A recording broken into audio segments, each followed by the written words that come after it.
வணக்கம். மந்த்ரா டிவி அன்பர்களுக்கு என் அன்பான வணக்கம். தொடர்ந்து இந்த சேனலுக்காக நீங்கள் கொடுத்து வருகின்ற ஆதரவிற்கு கோடான கோடி நன்றி. தொடர்ந்து இந்த சேனலை பாருங்க. இதில் வருகின்ற கருத்துக்கள், ஜோதிட பதிவுகள், ஜோதிட கருத்துக்கள் உங்கள் வாழ்விற்கு ஒரு வெளிச்சமாக நிச்சயமாக அமையும். தொடர்ந்து ஆதரவு தாருங்கள், பாருங்கள். இன்னைக்கு நம்ம பார்க்க இருக்கிற ஒரு ஸ்பெஷல் தலைப்பு, இது எல்லாருக்கும் தேவைப்படுற தலைப்புன்னு கூட சொல்லலாம். தலைப்பே பாருங்க, உங்களுடைய மனம், குழப்பம், பயம், நடுக்கம், எதிர்மறை எண்ணங்கள், நெகட்டிவ் தாட்ஸ், இதெல்லாம் வர்றதுக்கு ஜாதக ரீதியான காரண கிரகங்கள் என்ன, எதை வச்சு இதெல்லாம் நம்ம கண்டுபிடிக்கணும், பார்க்கணும் அப்படிங்கிறத இன்னைக்கு விரிவா பார்க்க போறோம். ஏற்கனவே இன்னொரு தனியார் தொலைக்காட்சியில சேனல்ல நம்ம பேசி பெரிய வரவேற்பை கொடுத்துச்சு. அதுக்கான தீர்வுகளையும் நிறைய அடைஞ்சாங்க. இது நம்மளுடைய சேனல்லையும் இருக்கணும்னு நான் விரும்பினேன். அதுக்காக இதை நம்ம பேசப்போம். மனசுங்க, எல்லாருமே சொல்லும்போது ஏப்பா சோகமா இருக்க அப்படின்னு கேட்பாங்க. கேட்கும்போது மனசு சரியில்லைங்க, அதனால ரொம்ப கஷ்டமா இருக்கு மனம் அப்படின்னு சொல்லுவாங்க. உங்க மனசு சரியில்லைன்னா, மனசுங்கிறது உருவம் கிடையாது, அது ஒரு உணர்வு. அந்த மனசு சரியில்லைன்னா அடுத்த டைரக்டா உங்களை எப்படி கண்டுபிடிக்க முடியும்னா, உங்க முகத்தை பார்த்து தான் கண்டுபிடிக்க முடியும். உங்க முகத்துல அது தெரிஞ்சுக்கும். ஒரு மாதிரியே இறுக்கமா, சோகமா, அழுகையோட, படுத்து தூங்கிட்டு ஒரு மாதிரியே கஷ்டத்தோட இருப்பாங்க. இதுக்கு அந்த மனம் சார்ந்த விஷயத்துக்கு முகமே சாட்சி. அப்ப மனசு சரியில்லைன்னா முகமும் சரி இருக்காது. அகத்தின் அழகு முகத்தில் தான். அகம்னா மனம், உள்ள. முகம்னா வெளியில பாக்குற உருவம். அப்ப உள்ள நல்லா இருந்தா வெளியில முகம் மலர்ச்சியா இருக்கும். உள்ள சரியில்லைன்னா முகம் வெளியில நல்லா இருக்கு. இதுதான் அதுல இருக்கிற சூட்சமம். அப்போ உங்க மனசு நல்லபடியா இருக்கணும் அப்படின்னா நீங்க எப்படி இருக்கணும்? எப்பவுமே ஒரு சந்தோஷம் உங்ககிட்ட நிலை கொள்ளணும். இருக்கிற பிரச்சனைக்கு எங்க சார் சந்தோஷமா இருக்கிறது, என்ன சார் வாழ்க்கை அப்படின்னு எல்லாம் நீங்க கேட்கலாம். உண்மைதான். ஏன்னா நிறைய ஒரு பரபரப்பான உலகம், போட்டி, பொறாமை, உறவுகளுக்குள்ள கசப்பு, ஒருத்தர் நல்லா இருக்கக்கூடாது, ஒருத்தர் கார் வாங்கிடக்கூடாது, ஒருத்தர் வீடு வாங்கிடக்கூடாது, ஏன் நல்ல ட்ரெஸ் போட்டா போச்சு, எப்படி இவங்க மத்தியில வாழ்றது? ஒரு படத்துல கஞ்சா கருப்பு நடந்து போவாரு, ஏப்பா வாப்பா ஒரு கை ரம்மி ஆடிட்டு போவாம்பாங்க. சீட்டு விளையாடுற கூப்பிடுவாங்க அந்த படத்துல. எனக்கு நிறைய பொழப்பு இருக்குப்பா அப்படின்பாரு. ஏப்பா நீ சும்மாதான் இருக்கிற, உனக்கு என்னப்பா பொழப்பு? உங்க மத்தியில வாழ்றதே ஒரு பொழப்பா இல்லையா அப்படின்பாரு. அந்த மாதிரி ஒருவருடைய மத்தியில் வாழ்வதே பெரிய ஒரு கஷ்டமா காலம் ஆயிடுச்சு.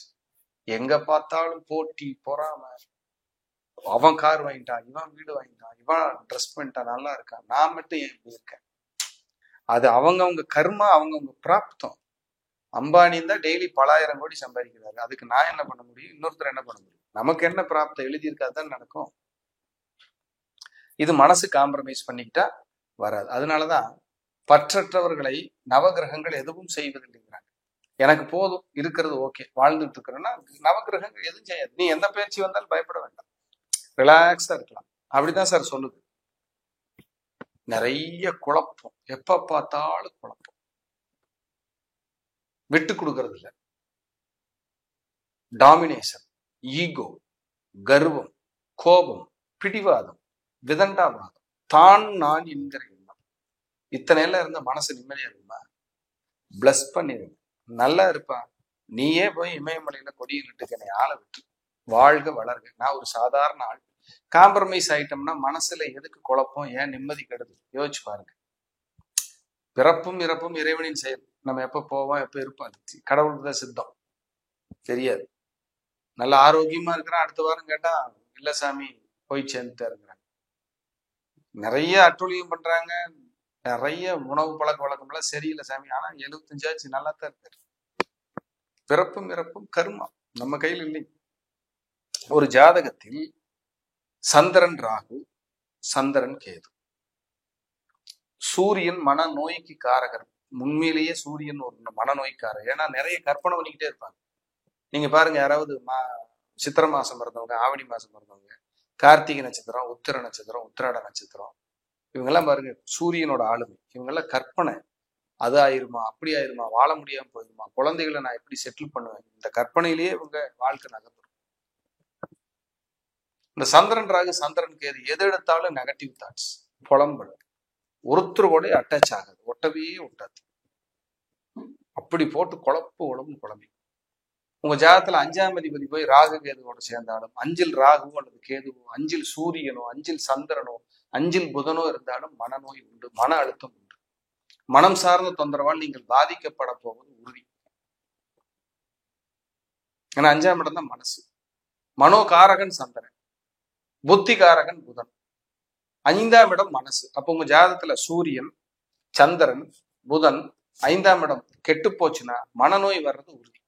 மனம் சார்ந்த விஷயத்துல நீங்க பாதிக்கப்பட போறதுங்கிறது உறுதி. குழப்பம், எதெடுத்தாலும் குழப்பம், பயம், நெகட்டிவ் தாட்ஸ், தடுமாற்றம், நிம்மதியே இல்லை சார். லக்னத்துல சந்திரன் இருந்தால் நமக்கு நிம்மதியே இருக்கு. லக்னத்துல சந்திரன் ராகு, சந்திரன் கேது எங்க சேர்ந்திருந்தாலும் நிம்மதி இருக்காது. சூரியன் ராகு, சூரியன் கேது எங்க சேர்ந்திருந்தாலும் நிம்மதி இருக்காது. ஒரே குழப்பமா இருக்கு. வெளியில பார்த்தா அப்புறம்பா நாங்களே யாரு தெரியுமில்ல அப்படின்னு கெத்தா சுத்திக்கிட்டு இருக்கோம். இதெல்லாம் போட்டு குழப்பம் பண்ற கிரகங்கள். புதன் சந்திரன் சேர்ந்திருந்தா மனம் சார்ந்த தொந்தரவால் கடுமையா பாதிக்கப்படுவாங்க. மனம் சார்ந்த பிரச்சனை நிறைய இருக்கும்.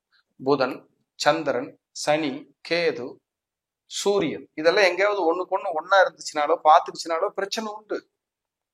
ஏன்னா சூரியன் கற்பனை, சந்திரன் மனசு, புதன் புத்தி, ஒண்ணுக்கு ஒண்ணு அடிச்சுக்கும்.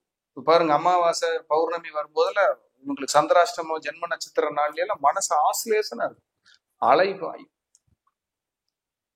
4ஆம் இடம்ங்கிறது மனசு, 5ஆம் இடம்ங்கிறது ஆழ் மனசு. ரெண்டும் மனசுல 2 விதம் இருக்கு, லேசா இருக்கும், உள்ளேயும் இருக்கும். அப்ப இந்த கிரகங்கள் எல்லாம் பாவிகள் சம்பந்தப்படும் போது சனிச்சந்திரன் சேர்ந்திருந்தா மனசே உடஞ்சிருவாங்க. 10 நாளைக்கு சூப்பரா ஓடுவாங்க. 10 நாள் என்ன வாழ்க்கை, என்ன வாழ்க்கை, நான்லாம் அப்படி எல்லாம் வாழ்ந்து இப்படி வாழ்ந்தேன்னு மனநோய்க்கான மனசு உடஞ்சு போய் உட்காந்து.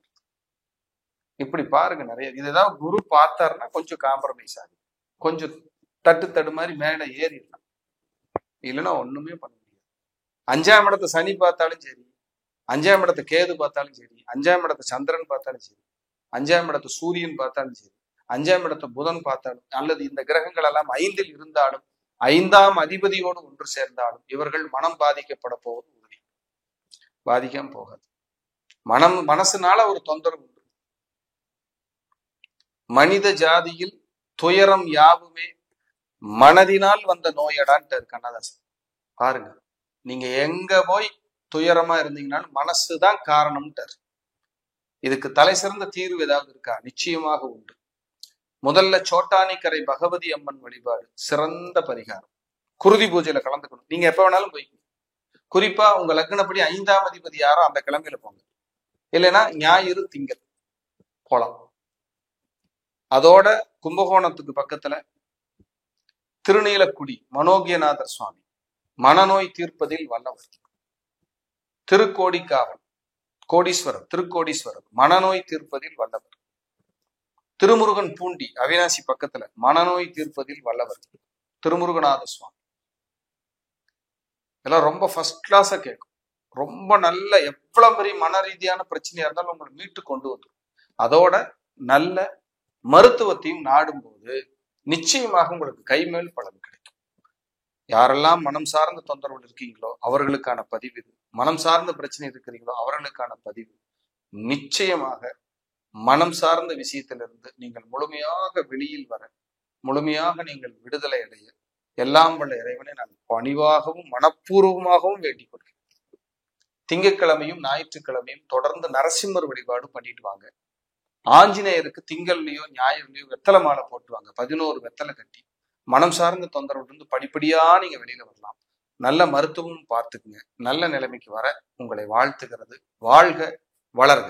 தொடர்ந்து இந்த சேனலுக்காக நீங்கள் கொடுத்து வருகின்ற ஆதரவிற்கு கோடான கோடி நன்றி. தொடர்ந்து அந்த சேனலை பாருங்க. இதில் வருகின்ற கருத்துக்கள், ஜோதிட பதிவுகள், ஜோதிட கருத்துக்கள் உங்கள் வாழ்விற்கு ஒரு வெளிச்சமாக நிச்சயமாக அமையும். தொடர்ந்து ஆதரவு தாருங்கள். பாருங்கள்.